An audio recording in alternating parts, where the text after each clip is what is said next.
Assalamualaikum warahmatullahi wabarakatuh. Sahabat beriman, mudah-mudahan Anda masih selalu setia bersama kami di channel yang selalu menghadirkan kisah-kisah inspiratif. Pada kesempatan kali ini, kami sudah menyiapkan satu kisah berhikmah untuk menambah iman kita. Sebelum itu, mari support channel ini dengan cara like dan subscribe. Klik lonceng juga biar kamu nanti mendapatkan konten bermanfaat lainnya. Abu Nawas tak hanya dikenal sosok yang cerdik, tapi juga memiliki sifat jahil. Seperti dalam kisah satu ini, berawal ia mendapat hadiah aneh dari Baginda Raja. Gara-gara terjerat pasal penghinaan terhadap Baginda Raja, Abu Nawas pun dihukum dia dipukuli tentara kerajaan berbadan kekar. Setelah dijatuhi hukuman pukulan, Abu Nawas diusir keluar istana. Saat sampai di pintu gerbang kota, dia dicegat oleh penjaga istana. "Hai Abu Nawas, tempo hari ketika kau hendak masuk ke kota ini, kita telah mengadakan perjanjian. Masa kau lupa pada janjimu itu?" Dengan perasaan karut-marut, Abu Nawas hanya diam membisu. Dia khawatir emosinya meledak jika langsung menanggapi si penjaga pintu gerbang itu. "Kok kau diam saja? Kita sepakat, jika kau diberi hadiah oleh raja, maka hadiah itu dibagi dua, engkau satu bagian, aku satu bagian. Nah, sekarang mana bagianku itu?" tanya si penjaga. "Hai penjaga pintu gerbang, apakah kau benar-benar menginginkan hadiah raja yang diberikan kepadaku tadi?" ujar Abu Nawas balik bertanya. Penjaga pintu gerbang itu menjawab, "Iya, tentu itu kan sudah perjanjian kita." "Baik, aku berikan semuanya, bukan hanya satu bagian," kata Abu Nawas. "Wah, ternyata kau baik hati, Abu Nawas. Memang harusnya begitu, kau kan sudah sering menerima hadiah dari raja," ucap si penjaga. Tanpa banyak omong lagi, Abu Nawas menaboki si penjaga pintu gerbang berkali-kali. Pasalnya, itulah hadiah yang baru saja didapat oleh Abu Nawas dari raja. Dikisahkan suatu hari saat di dalam majelis, Abu Nawas berkata kepada murid-muridnya bahwa besok akan ada ujian pelajaran yang diadakan pagi hari. Maka dari itu, semua muridnya diharap supaya datang tepat waktu, karena ujian pelajaran akan berakhir sebelum waktu zuhur. Singkat cerita, saat esok harinya murid-murid sudah berkumpul di majelis Abu Nawas, namun ternyata dari sekian muridnya, ada dua anak yang datang terlambat. Mereka datang menjelang waktu zuhur dikarenakan bangun kesiangan.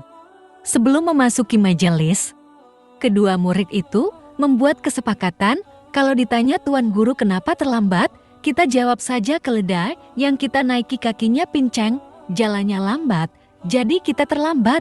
Usulan tersebut langsung diiyakan oleh kawannya. Maka masuklah kedua anak ini ke majelis Abu Nawas. "Kenapa kalian terlambat?" tanya Abu Nawas. "Maaf tuan guru, keledai yang kami naiki kakinya pincang, jadi kami datang terlambat," jawab mereka berdua. "Waktunya sudah hampir habis, kalian tidak mungkin bisa ikut ujian," kata Abu Nawas. "Berilah kami kesempatan tuan guru, kami juga ingin ikut ujian," minta kedua anak ini. Sejenak Abu Nawas terdiam. Ia merasakan gelagat bahwa kedua muridnya ini mulai berani berkata bohong. "Kalian berdua yakin kalau keterlambatan kalian dikarenakan keledai yang kalian naiki kakinya pincang?" tanya Abu Nawas memastikan. "Benar tuan guru." "Oleh sebab itulah kami terlambat," balas kedua muridnya. "Baiklah, besok pagi kalian bisa ikut ujian susulan, tapi kalian tidak boleh terlambat lagi," ujar Abu Nawas. Mendengar itu, kedua murid ini pun merasa senang. Keesokan harinya datanglah mereka ke majelis Abu Nawas untuk mengikuti ujian susulan. Lalu Abu Nawas membagikan kertas ujian kepada kedua murid tersebut. Dan kali ini Abu Nawas mengawasinya dengan ketat. Ia sengaja duduk di hadapan mereka agar tidak ada yang menfontet atau saling memberitahu hasil jawabannya. Ketika kedua murid ini membaca pertanyaannya, keringat dingin langsung keluar. Wajah mereka terlihat sangat panik karena ternyata pertanyaannya bukanlah seputar pelajaran agama, melainkan pertanyaannya, kaki keledai sebelah mana yang pincang? Alhasil atas pertanyaan tersebut, Kedua murid ini jawabannya berbeda-beda. Murid pertama menjawab kaki sebelah kanan, murid kedua menjawab kaki sebelah kiri. Setelah jawaban tersebut diserahkan, Abu Nawas pun tersenyum sembari menatap kedua muridnya. Jawaban kalian mana yang benar? Kaki sebelah kiri atau kanan? Atau kalian telah berbohong? Tanya Abu Nawas. Kedua murid itu lalu mengaku terlambat karena bangun kesiangan. Bukan akibat kaki keledai pincang. Abu Nawas pun memberi nasihat. Kalau kalian jujur dari awal, itu lebih baik. Aku tahu kalian pintar, apalagi dengan pelajaran agama, dan kalian akan dengan mudah menjawab ujian kemarin. Tapi tahukah kalian kenapa aku memberi pertanyaan ini? Karena aku ingin kalian jujur, tidak menutup kemungkinan kelak kalian akan menjadi ulama. Percuma kalian pintar ilmu agama, tapi suka berbohong. Justru itu akan sangat berbahaya, karena bohongnya seorang ulama bisa berdampak pada orang banyak. Mereka akan mengikuti kebohongan tersebut karena mereka mengira itu adalah benar. Jadi anak-anakku, yang aku minta dari kalian mulailah sejak dini untuk berkata jujur, kata Abu Nawas menasihati kedua muridnya. Mereka akhirnya menyadari akan kesalahannya dan berjanji tidak akan pernah lagi berkata bohong dan berjanji selalu bersikap jujur, meski dikenal dengan tingkah konyol dan kadang nyeleneh. Ternyata Abu Nawas mempunyai kecerdasan yang membuat orang-orang kagum, termasuk Baginda Raja. Sebagai seorang pemimpin negeri, Baginda Raja seringkali mengundang Abu Nawas untuk memecahkan masalah. Suatu hari saat Abu Nawas di rumah, tiba-tiba datang beberapa prajurit istana menemuinya. Tuan Abu Nawas, Anda diperintah Baginda Raja untuk menghadap, kata salah satu prajurit. Bukannya kemarin aku baru saja menghadap Baginda Raja. Kenapa disuruh menghadap lagi? Tanya Abu Nawas heran. Kami tidak tahu, Tuan Abu Nawas. Silakan nanti Tuan tanyakan sendiri kepada Baginda Raja, jawab prajurit istana. Singkat cerita datanglah Abu Nawas ke istana menghadap Baginda Raja. Ampun Paduka yang mulia, ada perlu, apalagi Paduka memanggil hamba? Tanya Abu Nawas. Baginda Raja lalu mengutarakan masalah yang selama ini mengganggunya. Begini Abu Nawas, aku punya masalah yang cukup serius dan aku butuh bantuan. Memangnya masalah apa yang sedang Paduka hadapi? Kiranya apa yang bisa hamba bantu? Tanya Abu Nawas kembali. Tadi pagi aku mendapat laporan Abu Nawas ada saudagar kaya yang kikir, jangankan untuk bersedekah, membayar zakat saja dia menolak, kata Baginda Raja menjelaskan. Sebenarnya bisa saja aku berbuat demikian. Tapi, apakah ada cara yang lebih baik dan lebih bijak supaya dia bisa sadar tanpa harus ada paksaan? Aku yakin dia sebenarnya orang baik, karena sebelum menjadi saudagar kaya, dia rajin sedekah dan membayar zakat tepat pada waktunya, ujar Baginda Raja. Baiklah Paduka. Sebenarnya ini masalah mudah Paduka, tapi karena Paduka menginginkan cara yang bijak, maka hamba butuh waktu 3 hari untuk memikirkannya, kata Abu Nawas. Kemudian, Abu Nawas mohon diri untuk pulang ke rumah. Setibanya di rumah, dia terus berpikir mencari jalan keluar yang tepat, padahal Abu Nawas sendiri menginginkan agar saudagar kaya itu dipenjara saja. Saudagar itu memang terkenal sangat pelit. Bahkan para tetangga pun banyak yang membencinya. Tapi karena keinginan Abu Nawas tidak sejalan dengan pemikiran Baginda Raja, mau tidak mau harus menemukan cara lain yang sesuai perintah Baginda Raja. 3 hari berlalu. Tibalah saatnya bagi Abu Nawas menghadap ke istana. Sesampainya di sana, Abu Nawas langsung dipersilakan menghadap Baginda Raja. Bagaimana Abu Nawas? Apakah kamu sudah menemukan caranya? Tanya Baginda Raja. Sudah Paduka, hamba sudah menemukan caranya, jawab Abu Nawas. Bagus. Beritahu aku sekarang caranya, minta Baginda Raja. Tapi hamba tidak yakin Paduka akan bersedia melakukannya, timpal Abu Nawas. Apa caranya? Katakan saja, ucap Baginda Raja mulai penasaran. Caranya adalah hamba dan Baginda Raja harus menjadi pengemis. Lalu kita datangi rumah saudagar kaya itu, Kita berdua pura-pura mengemis kepadanya. Papar Abu Nawas memberitahu, "Memangnya harus aku yang melakukan? Apa tidak bisa diwakilkan?" Tanya Baginda Raja. "Tidak bisa Paduka." "Karena ini adalah cara satu-satunya," jawab Abu Nawas. Awalnya, Baginda Raja ragu atas ide konyol Abu Nawas itu, namun karena ingin menyadarkan saudagar pelit tersebut, akhirnya dia bersedia menuruti saran Abu Nawas. Esok harinya Abu Nawas dan Baginda Raja mendatangi rumah saudagar kaya itu dengan mengenakan baju layaknya pengemis. Setibanya di rumah saudagar kaya, mereka tidak langsung mendatangi rumahnya. "Kita awasi dulu Paduka. Tunggu saudagar itu keluar. Kalau kita ke sana sekarang, nanti yang akan menemui kita adalah penjaganya. Kita pasti akan diusir. Percuma kita ke sana, tapi tidak bisa menjumpai saudagar itu," tutur Abu Nawas. Setelah sekian lama menunggu, akhirnya saudagar kaya tersebut keluar dan duduk di teras rumahnya. Tanpa menyia-nyiakan waktu, Abu Nawas segera mengajak Baginda Raja menghampiri saudagar kaya tersebut. "Tuan, berilah kami sedekah," pinta Abu Nawas. "Tidak ada, aku tidak punya uang receh," balas saudagar kaya itu dengan nada ketus. "Apakah Tuan punya makanan?" "Kami lapar sekali Tuan," tanya Abu Nawas. "Tidak ada.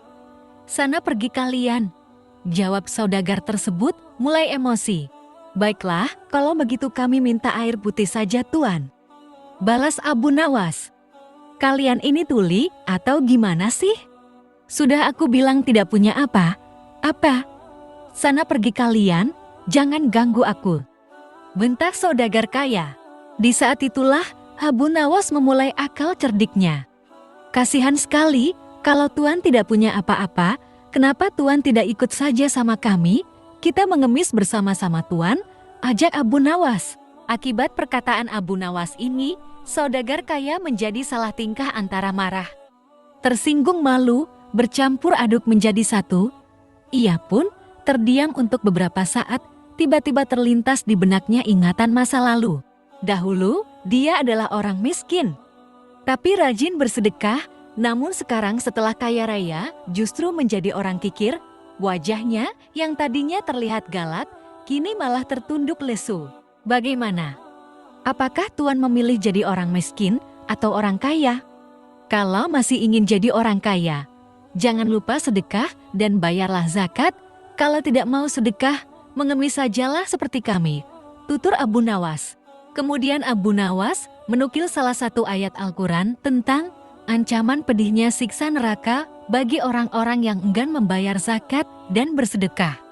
Seketika saudagar tersebut langsung meneteskan air mata.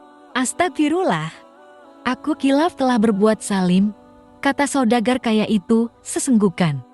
"Siapa sebenarnya kalian? Kalian telah menyadarkan kesalahanku. Mari masuklah ke dalam.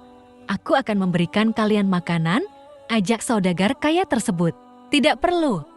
Kami datang ke sini bukan untuk mengemis, tapi untuk menyadarkanmu," sahut Abu Nawas. Kemudian Abu Nawas dan Baginda Raja menunjukkan jati diri yang sebenarnya.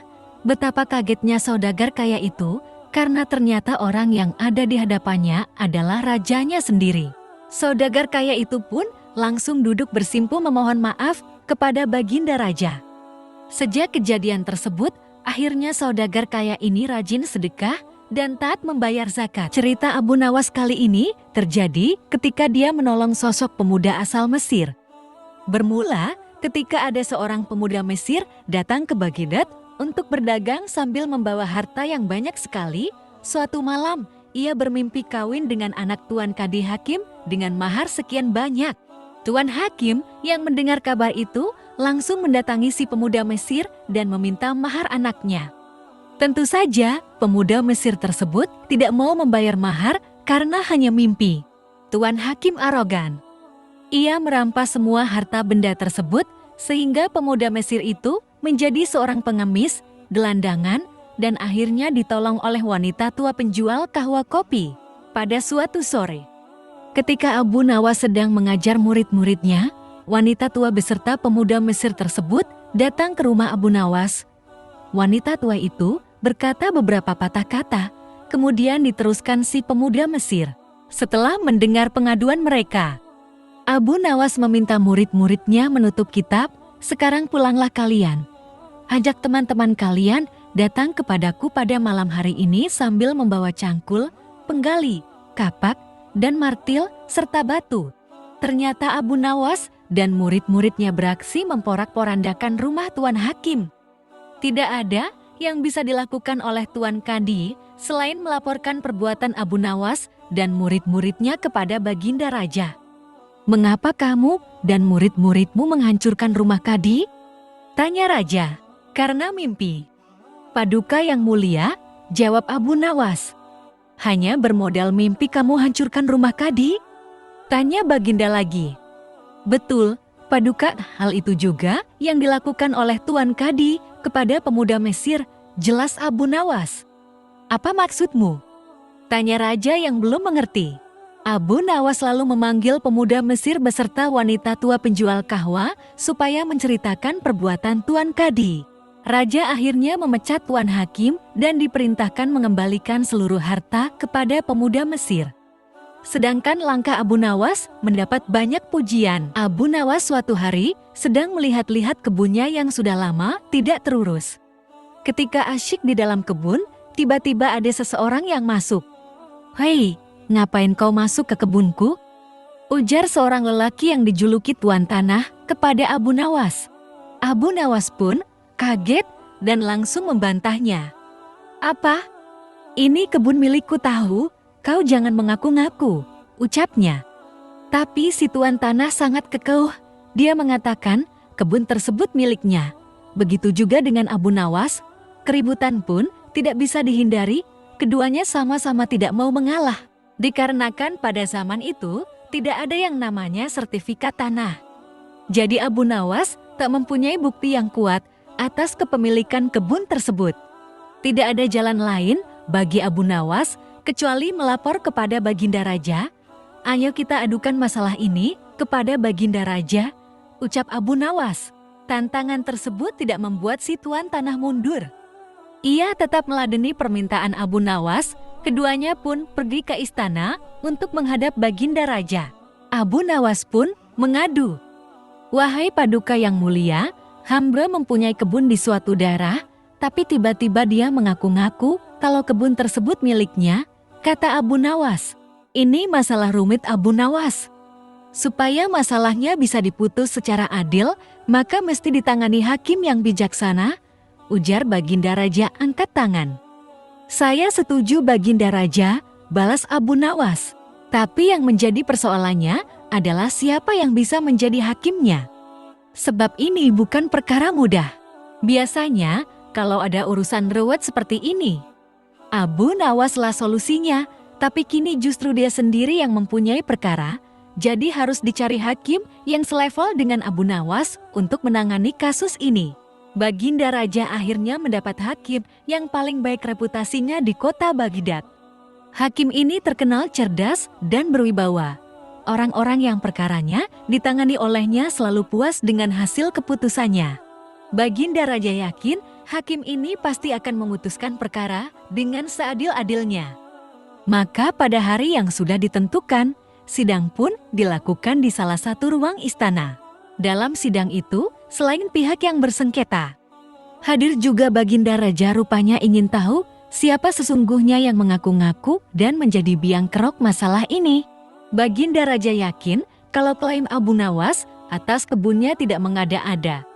Tapi sangat sulit bagi dirinya untuk begitu saja memenangkan Abu Nawas sebelum sidang dimulai. Bila di antara kalian berdua ada yang terbukti bersalah dengan mengaku-ngaku kebun tersebut miliknya, maka hukuman penjara siap menanti, ancam Baginda Raja. Oleh karena itu, sebelum sidang dimulai, aku kasih satu kesempatan lagi. Kalau mau jujur sekarang, aku tidak akan menghukumnya, ucap Baginda Raja mengancam. Tapi si Tuan Tanah tetap pada pendiriannya dan sidang langsung dimulai.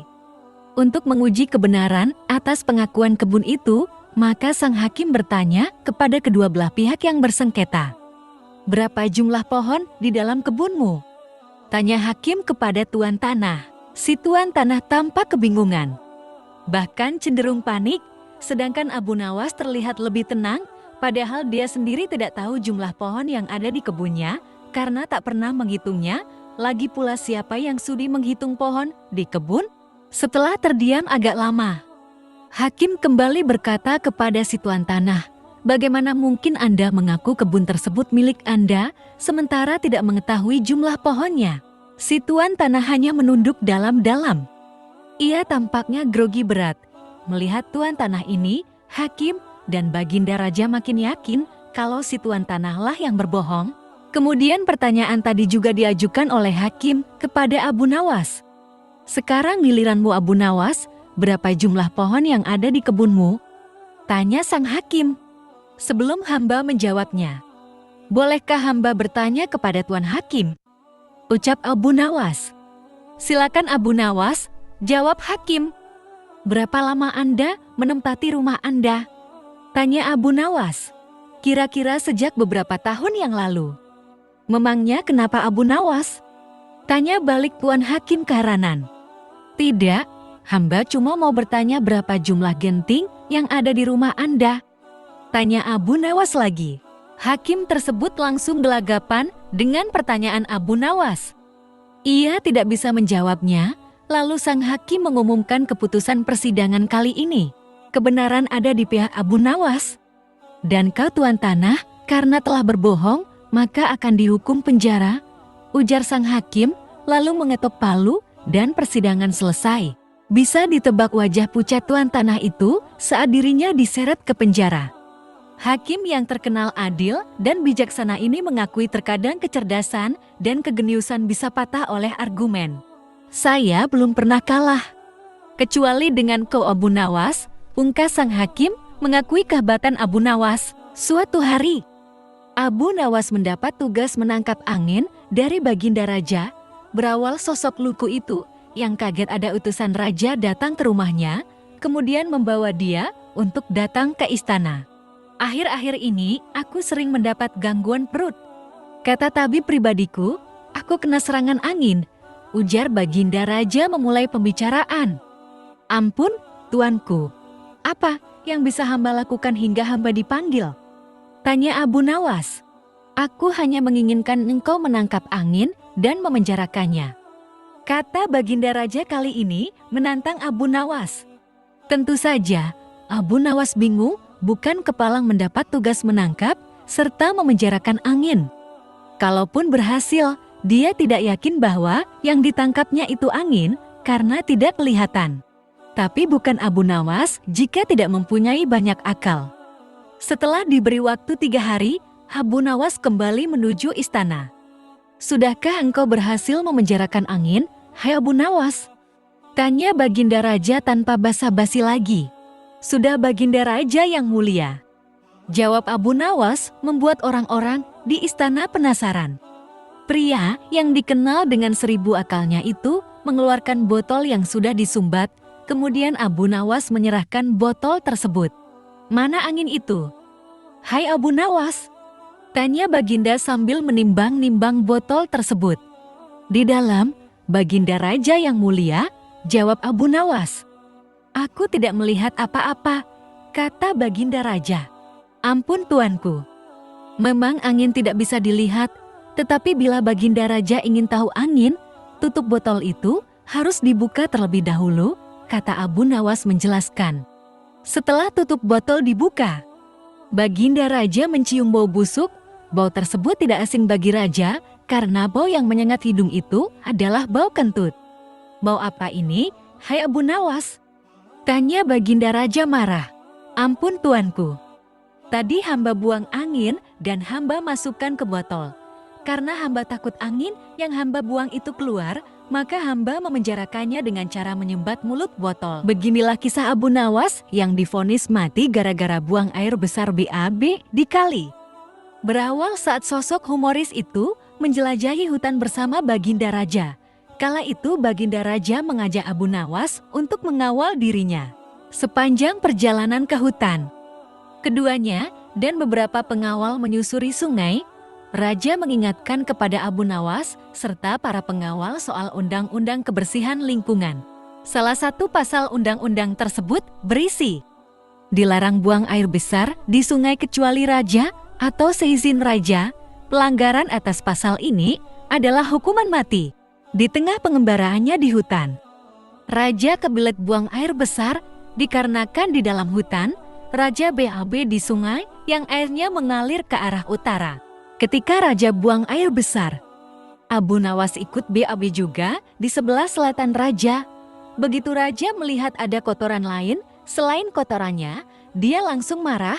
Belakangan diketahui yang buang hajat adalah Abu Nawas. Demi hukum, Abu Nawas dibawa ke pengadilan. Ia divonis hukuman mati. Sebelum hukuman dilaksanakan, Abu Nawas diberi kesempatan membela diri. Raja yang mulia, saya rela dihukum mati, tapi saya akan sampaikan alasan kenapa ikut buang air besar bersama raja. Itu adalah bukti kesetiaanku kepada raja, karena sampai kotoran raja pun harus aku kawal dengan kotoranku. Itulah pembelaanku dan alasanku raja. Hukumlah aku, jelas Abu Nawas. Mendengar kisah Abu Nawas tadi tersebut membuat raja terharu. Abu Nawas yang tadinya divonis mati lalu diampuni dan malah diberi hadiah oleh baginda raja. Allahu alam bisyawab. Masya Allah. Sebuah kisah yang mudah-mudahan bisa menjadi ibrah untuk kita. Jangan lupa berikan komentar Anda dan subscribe ke channel ini agar nanti bisa mendapatkan kisah-kisah menarik lainnya. Sampai jumpa. Wassalamualaikum warahmatullahi wabarakatuh. Assalamualaikum warahmatullahi wabarakatuh. Sahabat beriman, mudah-mudahan Anda masih selalu setia bersama kami di channel yang selalu menghadirkan kisah-kisah inspiratif. Pada kesempatan kali ini, kami sudah menyiapkan satu kisah berhikmah untuk menambah iman kita. Sebelum itu, mari support channel ini dengan cara like dan subscribe. Klik lonceng juga biar kamu nanti mendapatkan konten bermanfaat lainnya. Cerita kali ini mengisahkan Abu Nawas jadi tabib untuk mengobati pangeran yang sakit keras. Berawal dari masyarakat mendapati putra mahkota dari baginda raja sedang jatuh sakit.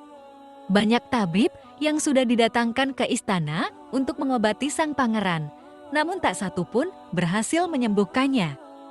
Akhirnya, pihak istana mengadakan sayembara besar-besaran. Siapa saja yang bisa menyembuhkan pangeran akan mendapat hadiah istimewa dari raja. Meskipun bukan termasuk tabib, Abu Nawas mengajukan diri dan yakin bisa menyembuhkan pangeran. Saya membutuhkan seorang tua yang di masa mudanya sering mengembara ke pelosok negeri, pinta Abu Nawas. Orang tua yang diinginkan Abu Nawas didatangkan oleh raja. Sebutkan satu persatu nama-nama desa di daerah selatan. Perintah Abu Nawas kepada orang tua itu. Ketika orang tua tersebut menyebutkan nama-nama desa di daerah bagian selatan, Abu Nawas menempelkan telinganya ke dada sang pangeran. Kemudian Abu Nawas memerintahkan agar menyebutkan bagian utara, barat, dan timur. Setelah semua bagian negeri disebutkan, Abu Nawas mohon agar diizinkan mengunjungi sebuah desa di sebelah utara. Raja merasa heran. Kamu didatangkan ke sini bukan untuk berlibur, kata sang raja. Sang pangeran sedang jatuh cinta kepada seorang gadis desa di sebelah utara negeri ini. Kata Abu Nawas menjelaskan. Bagaimana kau tahu? Tanya raja. Ketika nama-nama desa di seluruh negeri disebutkan, tiba-tiba degup jantungnya bertambah keras ketika mendengarkan nama sebuah desa di bagian utara negeri ini. Dan sang pangeran tidak berani mengutarakannya kepada baginda raja. Lalu apa yang harus aku lakukan? Tanya raja. Kawinkan pangeran dengan gadis desa itu, jawab Abu Nawas. Kalau tidak, ucap raja ragu-ragu. Cinta itu buta. Kalau tidak diobati kebutaannya, pangeran akan mati, ucap Abu Nawas yang sarannya seketika diterima baginda raja. Cerita Abu Nawas kali ini bermula dari baginda raja yang baru saja melantik hakim baru istana. Hakim tersebut terkenal jujur dan baik hati. Baginda menyukai hakim baru itu karena gemar berburu di hutan layak dirinya.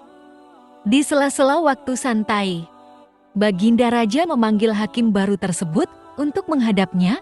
Bagaimana pekerjaanmu? Apakah ada kasus yang sulit diselesaikan? Tanya dia. Alhamdulillah Paduka, semua pekerjaan masih bisa hamba atasi, jawab hakim baru tersebut. Bagus. Awas jangan main-main dengan jabatanmu, kalau kamu sampai ketahuan menerima sogokan, aku bukan hanya akan memecatmu, tapi juga akan memenjarakanmu, ancam Baginda Raja. Jangan khawatir Paduka. Hamba ini bukan tipe orang yang suka disogok, hamba justru sangat membenci perbuatan itu. Hamba ini sudah kaya Paduka, buat apa menerima sogokan? Bukankah Paduka tahu sendiri gaji sebagai hakim sepenuhnya hamba sumbangkan untuk fakir miskin?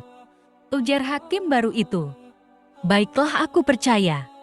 Oh iya, aku dengar kau gemar berburu di hutan. Bagaimana kalau besok kita berburu bersama-sama? Ajat Baginda Raja. Dengan senang hati wahai Paduka yang mulia, hamba terima ajakan Paduka, balas hakim baru. Baiklah, besok kita berangkat, tapi aku akan mengajak serta Abu Nawas, timpal Baginda Raja. Abu Nawas yang saat itu sedang cekcok dengan istrinya langsung menerima ajakan Baginda Raja. Dengan begitu ia bisa menghindari kemarahan sang istri. Singkat cerita Abu Nawas, hakim baru tersebut dan Baginda Raja pergi meninggalkan istana, ketiganya memulai perjalanan menuju hutan. Abu Nawas, apa kamu punya saran hutan mana yang akan kita tuju? Tanya Baginda Raja. Ada Paduka.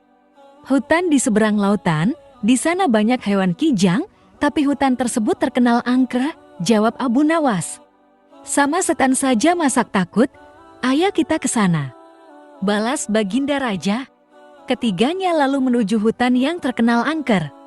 Saat akan memasuki hutan tersebut, Abu Nawas mulai merasakan hal mistis. Paduka, apa Paduka yakin akan masuk ke dalamnya? Tanya Abu Nawas. Tidak berapa lama tampak seekor kijang muncul di hadapan mereka. Baginda Raja dan hakim istana langsung mencabut anak panah dan membidiknya. Tapi sayang bidikan mereka meleset sehingga membuat kijang tersebut berlari ke dalam hutan. Ayo kita kejar, teriak Baginda Raja. Mereka pun mengikuti arah larinya kijang. Ketika sedang mengejar hewan buruan, tiba-tiba muncul seekor harimau. Melihat ada mangsa di depannya, harimau itu langsung mengejarnya. Baginda Raja dan Abu Nawas serta hakim istana spontan berlari menghindari kejaran harimau tersebut.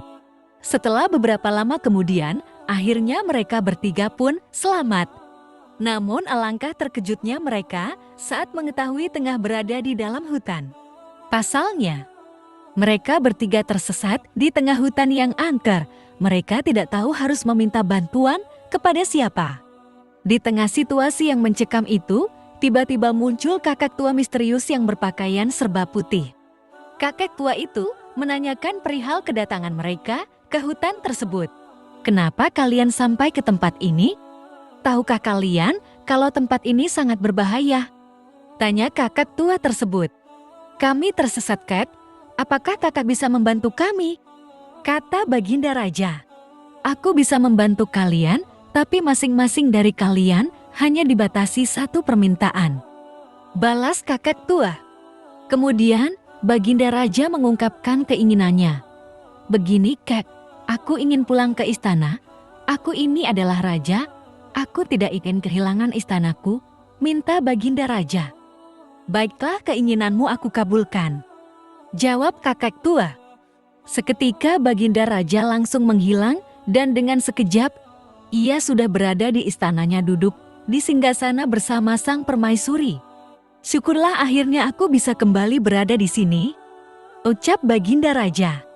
Sekarang giliranmu, apa permintaanmu? Tanya kakek tua kepada hakim istana. Aku adalah hakim istana yang kaya raya. Aku ingin pulang ke rumahku yang megah. Aku tak mau kehilangan harta kekayaan. Aku ingin secepatnya berkumpul dengan istri dan anak-anakku, minta hakim baru tersebut. Baiklah, keinginanmu aku kabulkan, jawab si kakek tua. Seketika hakim istana langsung menghilang dan berada di rumah megahnya berkumpul dengan istri dan anak-anaknya. Kini, tinggallah Abu Nawas seorang diri di dalam hutan. Sekarang giliranmu, apa permintaanmu? Tanya kakak tua kepada Abu Nawas. Aku ini orang miskin, Kak. Rumahku kecil dan tidak ada harta yang berharga di rumah. Aku juga sedang cekcok dengan istri. Aku tidak tahan dengan omlanya. Hal inilah yang membuatku tidak betah di rumah. Jadi aku meminta supaya Baginda Raja dan Hakim Istana dikembalikan ke sini untuk menemaniku, minta Abu Nawas. Seketika permintaan Abu Nawas terkabul. Baginda Raja dan Hakim Istana tiba-tiba kembali berada di sampingnya. Hakim Istana dan Baginda Raja terkejut dengan kejadian ini. "Kenapa kami kembali berada di sini?" tanya Baginda Raja dan Hakim Istana. "Itu atas permintaan kawanmu. Katanya dia sedang tidak betah di rumah, dia ingin kalian berdua menemaninya di sini," jawab kakek tua itu. "Abu Nawas, kamu kurang ajar," teriak Hakim Istana dan Baginda Raja. Sementara si kakek tua misterius itu langsung menghilang dari hadapan mereka. Itulah cerita Abu Nawas, Baginda Raja, dan Hakim Istana tersesat di hutan angker. Walau alam bisyawab. Masya Allah. Sebuah kisah yang mudah-mudahan bisa menjadi ibrah untuk kita. Jangan lupa berikan komentar Anda dan subscribe ke channel ini agar nanti bisa mendapatkan kisah-kisah menarik lainnya. Sampai jumpa. Wassalamualaikum warahmatullahi wabarakatuh.